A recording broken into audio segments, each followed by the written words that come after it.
Tēnā koutou katoa. Climate change is arguably the most fundamental issue of our time. Over the past century, we've experienced warming, sea level rise, and increasing extreme weather events, which are attributed to human influences on our climate system. Climate change is already putting unprecedented pressure on our environment, economies, and societies, and this will increase over the coming decades and centuries. So we can thrive in a changing climate, we first need to understand what we may be faced with. This presentation covers climate change projections and impacts for New Zealand. To start off with, I will cover the basics. Why is climate change such a big issue? Since the Industrial Revolution, humans have released huge amounts of greenhouse gases into the atmosphere. Greenhouse gases are released when fossil fuels like oil and coal are burnt, and from farm animals and soils. Over the last 250 years, the concentrations of these gases in our atmosphere have significantly increased.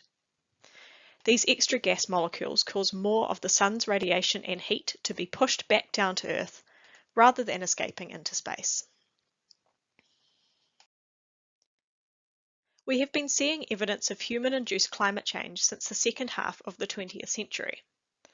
In New Zealand, our average temperature has increased by 1 degree over the past century. We are experiencing more hot extreme temperatures and fewer cold extremes, including more common marine heatwaves. Of the warmest 8 years on record for New Zealand, 6 have occurred since 2013. 2016 was our warmest year on record. Our glaciers lost a third of their ice volume in the past 40 years.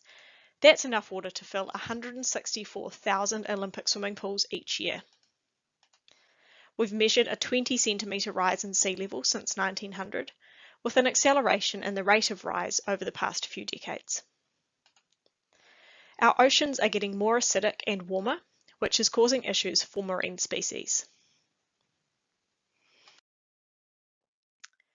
Now I'll play a video which will put some potential future changes into the familiar context of a weather bulletin on the evening news.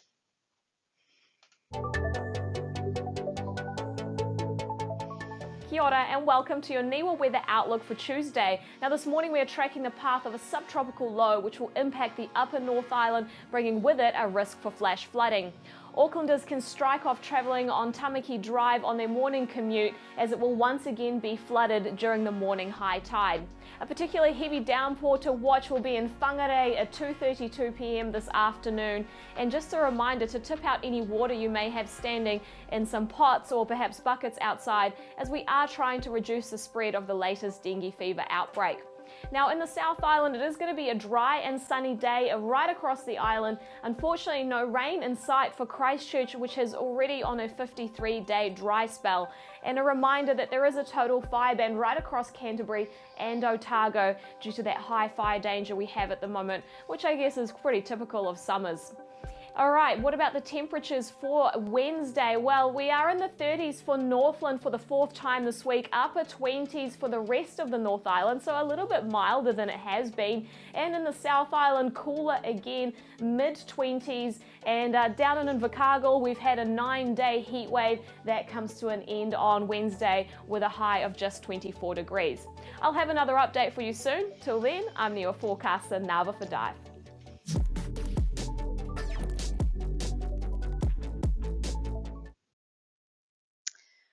We use computer models to understand climate change under a range of different scenarios. Our future climate depends on the direction of future global greenhouse gas emissions. We don't know for certain whether humans around the world will continue to emit greenhouse gases at a high rate, a high concentration pathway like that labelled RCP 8.5 in the graph on the right, shown by the red line, or whether there will be a concerted effort worldwide to reduce emissions, leading to a pathway like the purple line, or RCP 4.5. NIWA's climate change modelling is used by central and local government, businesses, iwi, and other researchers to understand future climate change impacts in New Zealand. Those scenarios of greenhouse gas concentrations depend on whether we cut emissions or keep emitting at a high rate. They translate to quite different futures, particularly towards the end of this century.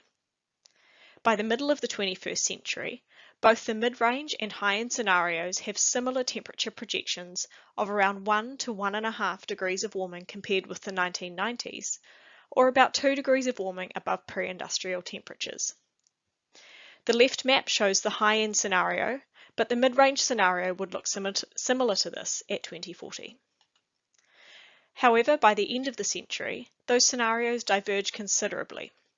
Warming under the mid-range scenario flattens off, as you can see in the middle, but the high-end scenario on the right accelerates to about 3 degrees of warming by 2090 above 1990s temperatures, or about 4 degrees above pre-industrial temperatures. The Paris Climate Change Agreement aims to limit global warming to 2 degrees above pre-industrial temperatures, which is approximately equivalent to the mid-range scenario. However, we're currently heading towards the high-end scenario. These temperature changes may seem relatively small, but Earth's ecosystem is in a delicate balance. About 55 million years ago, average global temperatures were only about 8 degrees warmer than present, but palm trees and crocodiles lived inside the Arctic Circle, and there was no ice at the poles. During the last ice age, 20,000 years ago, global temperatures were only 6 degrees colder than present, but sea level was 120 metres lower than today, and a quarter of the land surface was covered by ice. By 2090, New Zealand will see many more hot days, or days above 25 degrees, particularly in the North Island. The left-hand map shows the historic baseline number of hot days, and the right-hand map shows the increase in the number of hot days by 2090 under the high-end scenario.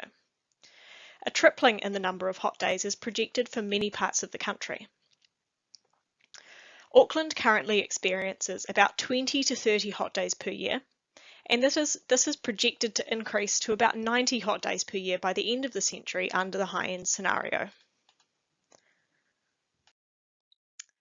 Consequently, New Zealand will experience declining numbers of frosts. Much of the North Island and coastal South Island will likely be frost-free by 2100 under the high-end scenario. Warming poses both risks and opportunities. More pests and diseases may cause issues for the primary sector, as winters will be warmer and new pests may be able to survive in areas where they are currently limited by temperature. There is an increasing risk of marine heatwaves affecting aquaculture operations like salmon farms in the Marlborough Sounds, as we saw with mass die-offs in summer 2018. On the flip side, the crop and pasture growing season will be longer, and there will be opportunities to grow different varieties of crops in new locations. Further warming will continue the reduction of our snow and ice landscapes. It is likely that there will be negative impacts on New Zealand's native species through changes to food availability, habitat suitability, and so on. Predators may increase their ranges due to warmer winters, pushing native species into marginal habitats. In addition, as the snow and ice landscapes retreat upwards, there is likely to be a change in the types of plants that grow in these areas.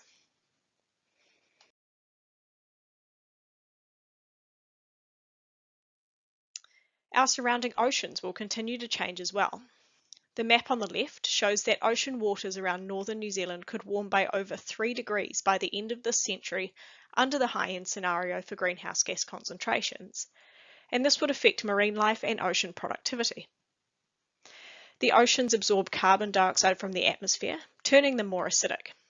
We have started to observe this happening, so as long as carbon dioxide concentrations continue to increase in the atmosphere, we will see ongoing ocean acidification, as shown in the right-hand graph, which shows expected increases in acidity for each greenhouse gas scenario. Ocean acidification can affect the formation of shells and the sensory systems of some fish. In terms of rainfall, increasing westerly winds driven by large-scale atmospheric circulation changes mean that it's likely to get wetter in the west and south of New Zealand and drier in the east and north of the country. So, many of the already wet parts will get wetter, and some of the dry parts will get drier. In particular, winter shows a strong signal of increased rainfall in the Western South Island, with up to 40% more rainfall expected there during that season. For much of the country, the number of days with rainfall is likely to decrease, leading to longer dry spells and potentially more drought conditions. As with temperature, it's the increases in extremes on both the wet and dry end that will have significant impacts in New Zealand. Extreme rainfall intensity is likely to increase with ongoing warming because more moisture is held in a warmer atmosphere. These increases will be particularly apparent in rare, short-duration events like intense thunderstorms. Increases to extreme rainfall are likely to have a significant impact on New Zealand's infrastructure, with the roading and pipe networks more at risk from floods and slips, as well as coastal erosion and storm surges. Increased extreme rainfall will also have impacts on tourism through damage to attractions like walking tracks, affecting accessibility to our conservation estate.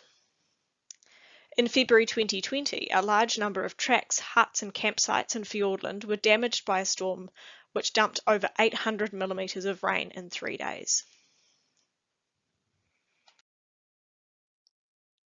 Drought risk is likely to increase across most of New Zealand in the future, particularly in the east and north of both islands due to reductions in rainfall. However, increasing temperatures cause more evaporation and water use by plants, so drought risk may also increase in areas where rainfall is not projected to change that much. Drought is likely to put increased pressure on water resources, with demand for irrigation at times of low river flow likely to be more of an issue. With drought comes increased wildfire risk, causing problems for the forestry industry and others. Sea level rise will have a significant impact on our infrastructure and sectors like transport, water, and electricity, as a lot of services are located near the coast on low-lying land. There is expected to be an additional 30 centimetres of sea level rise by around the middle of the century compared with the 1990s, with half a metre around 2060 at the earliest, and 1 metre around 2100 at the earliest. Again, exactly when we reach these levels of sea level rise depends on which greenhouse gas emission pathway we follow from now on. Regardless, even if we were to stop all emissions immediately, sea level rise will continue for at least a century or so due to lags in the ocean system compared with the atmosphere. Sea level rise causes coastal erosion and flooding, and saltwater incursion further inland. We're likely to get more extreme compound hazards too, the so-called flood sandwich, caused by increasing storm surges at the seaward end and more intense rainfall, river floods, and rising groundwater at the other end. Here are the key take-home messages from this presentation. Ongoing climate change will bring warmer temperatures this century, as well as more extreme hot temperatures and fewer extreme cold temperatures. There will likely be impacts on pests and diseases, as well as continued glacial retreat. Our rainfall patterns are likely to change, including more frequent and severe droughts, as well as higher rainfall intensities. We will likely experience changing water availability throughout the year and from place to place, as well as increased seasonal variability of rainfall. We may also be faced with weather and climate impacts that we have not experienced so far. Stronger storms, hotter heat waves, and larger floods. In addition, ongoing sea level rise will result in increased erosion and inundation for coastal areas into the future. The scale of all these changes will depend on our global greenhouse gas emissions, whether we continue emitting as we are now, or globally work together to drastically cut emissions.